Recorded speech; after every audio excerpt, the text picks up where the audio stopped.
আরশোলা আর মশার গল্প। কত খাবার! এইগুলো সব আমার।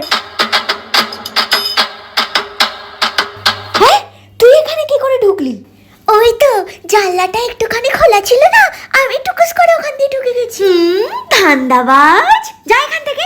এইগুলো যারা খেয়েছে তাদের রক্ত খাগিয়ে, এখানে তোর খাবার কিছু নেই। আমি তাড়াতাড়ি খেয়ে নিই, না হলে আমার বোনই সব খেয়ে নেবে। একটু ভয় পা রে। তুই ভয় পা, ওটা তো মশা মারা স্প্রে, ওটা তো আমার কিছু হবে না।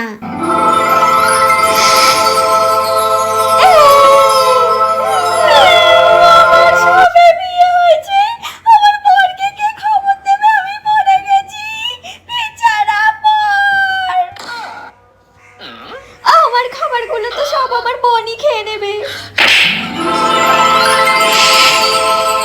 কি করে খাবো? আমি তো মরে গেছি। তুই এখানে কি করে এলি? ওই তো মশা আর আরশোলা মারার যে নতুন স্প্রেটা বেরিয়েছে তাতেই মরে গেছি। আমরা সবাই মরে গেছি।